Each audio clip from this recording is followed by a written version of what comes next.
وكريمنا وإمامنا وملجانا ومغيثنا وأولنا وأوسطنا وآخرنا وكلنا حضور جناب ابو القاسم احمد مجتبی محمد مصطفیٰ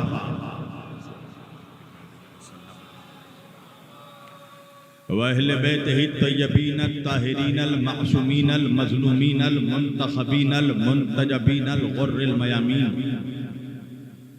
وأصحابه المتقين المنتخبين المنتجبين ولعنة الله على أعدائهم أجمعين من يومنا هذا إلى قيام يوم الدين.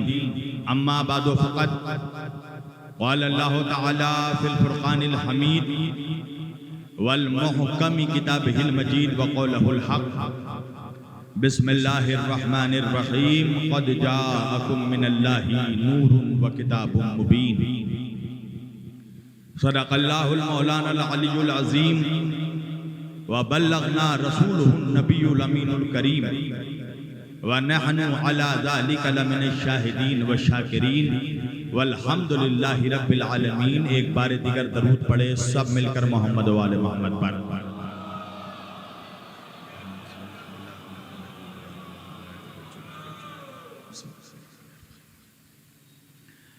عزیزان گرامی قدر و برادران ملت اسلامیہ، بندگان توحید و عاشقان رسول و آل رسول، گدایان دربار بطول، مولا آپ سبوں کے جذبہ ایمانی کو زندہ و سلامت رکھے. ماشاءاللہ بحمدللہ بفضل اللہ، جب سے محرم الحرام کا چاند نمودار ہوا ہے تب سے آپ عزاداران سید الشہداء مصروف عبادت عزا ہو چکے ہیں. یہ اللہ کی رضا، اہل بیت کی عطا، جناب سیدہ کا حکم، مومنین اترولہ کی محبتیں، محترم عامر حسن عامر بھائی کا خلوص، یہ ساری چیزیں جب مشترکہ طور پر ایک جگہ جمع ہو گئی تو میں آپ کے روبرو آ گیا. اور چونکہ اترولہ میں یہ میری پہلی حاضری ہے، جو سن چکے ہیں وہ تو جانتے ہیں، جنہوں نے اب تک نہیں سنا ان کو بتانا ضروری ہے.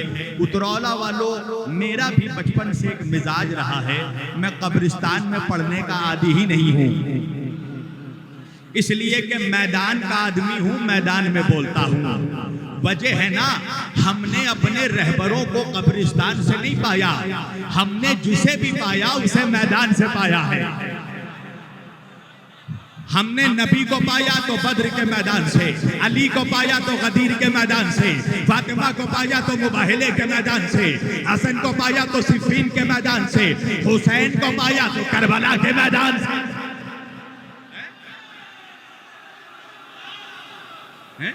تو بالکل لگنا چاہیے کہ کربلائیوں کے بیچ پڑھ رہا ہوں. ہاں عامر بھائی، اس لیے کہ میرا بھی مزاج ہے نا، میں تقریر ہمیشہ کربلائیوں کے بیچ کرتا ہوں، ہرملائیوں کے بیچ نہیں کرتا. سامنے آ جائیے آپ.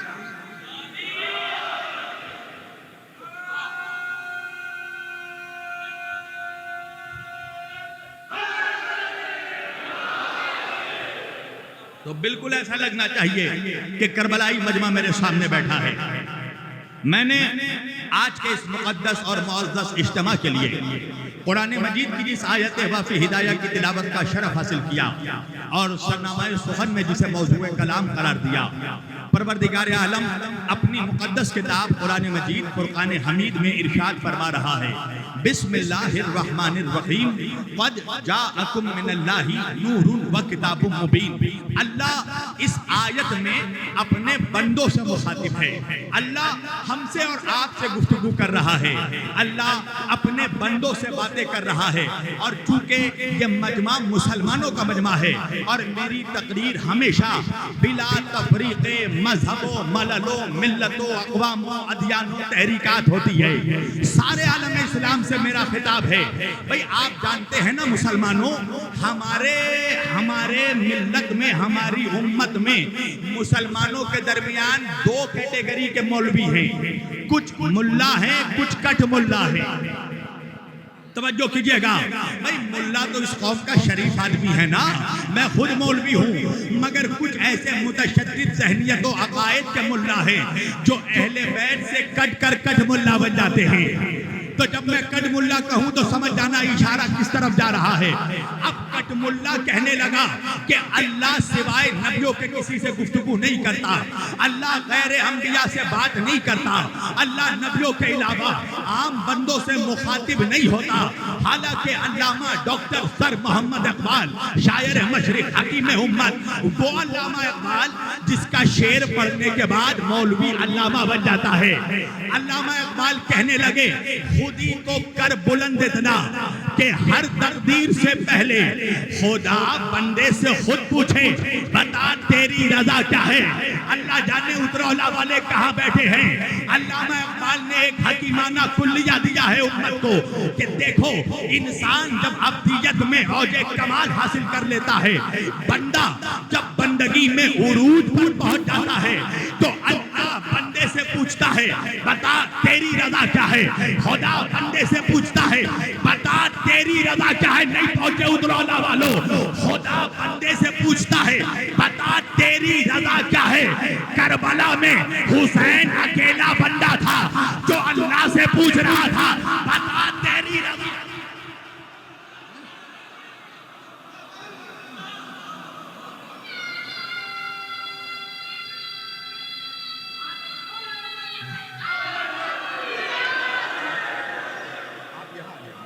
پوری توجہ، پوری کائنات انسانی میں حسین وہ اکیلا بندہ ہے جو اللہ سے پوچھ رہا تھا بتا تیری رضا کیا ہے. اللہ اپنے بندوں سے مخاطب ہے اور کہنے لگا قد جاءکم من اللہ نور و کتاب مبین. اے میرے بندوں دیکھو، میں نے تمہاری ہدایت کے واسطے، تمہیں سیدھا راستہ دکھانے کے واسطے، تمہاری رہنمائی کے واسطے میں نے دو چیزوں کو نازل کیا ہے. کیا ہے وہ دو چیزیں پروردگار؟ اللہ کہہ رہا ہے قد جاءکم من اللہ نور، سب سے پہلے میں نے نور کو اتارا ہے، وہ کتاب مبین، اور پھر میں نے روشن کتاب کو نازل کیا ہے. اب ماشاءاللہ میرے سامنے یہ مسلمانوں کا مجمع ہے نا، آپ سب کتاب پڑھنے والے ہیں. مجھے یہ بتاؤ کہ یہ کتاب نازل ہوئے کتنے سال ہو گئے؟ تو ہر مسلمان جواب دے گا مولانا تقریباً 1400 سال مکمل ہو گئے. توجہ کیجئے گا، 1400 سال مکمل ہو گئے قرآن کو نازل ہوئے. مگر آج بھی ملت اسلامیہ میں کچھ ایسے مولوی، کچھ ایسی جماعت، کچھ ایسے گروپ، کچھ ایسے سیکٹ آف پبلک ہیں، کچھ ایسے لوگ ہیں جو مسلمان نوجوانوں کے ذہنوں میں ایک بات ڈالنے کی کوشش کرتے ہیں. وہ بات کیا ہے؟ کہا دیکھو حسبنا کتاب اللہ، فقط اللہ کی کتاب کافی ہے. توجہ آخری آدمی تک، فقط اللہ کی کتاب کافی ہے. بھئی آخر وجہ کیا ہے؟ یہ تاثر یہ دینا چاہتے ہیں اللہ کی کتاب کافی ہے. کیا مطلب؟ کہا نہ نبیوں کی ضرورت، نہ رسولوں کی ضرورت، نہ پیغمبروں کی ضرورت، نہ پیغمبروں کی ضرورت، نہ اماموں کی ضرورت، نہ ولیوں کی ضرورت، نہ مراجع کی ضرورت، نہ علماء کی ضرورت، نہ محدثین کی ضرورت، فقط کتاب کافی ہے. توجہ کیجئے گا. تو سعودی عرب سے لے کر سہارنپور تک نعرہ تو یہی لگ رہا ہے نا، کتاب کافی ہے. اب یہ مجمع مسلمانوں کا مجمع ہے. سوال میں کروں گا، جواب آپ دیں گے تاکہ نتیجہ بھی آپ طے کریں. بھائی یہ جو نعرہ لگ رہا ہے کتاب کافی ہے، تو یہ کتاب ہے کس کی؟ ارے میرے ساتھ بولو، سارا مجمع مل کر جواب دے. اللہ کی نا، کس کی کتاب ہے؟ اترولا والو، آج کے زمانے میں لوگ شیطان کا نام شرما کر نہیں لیتے، تم رحمان کا نام لینے میں شرم محسوس کر رہے ہو. میرے ساتھ ساتھ جواب دیتے رہیے گا تاکہ نتیجہ بھی آپ طے کریں. کتاب کس کی؟ قرآن کس کا؟ توریت کس کا؟ بولو نا میری جان. زبور کس کا؟ نبیوں کو کس نے بھیجا؟ رسولوں کو کس نے بھیجا؟ ولیوں کو کس نے بھیجا؟ اماموں کو کس نے بھیجا؟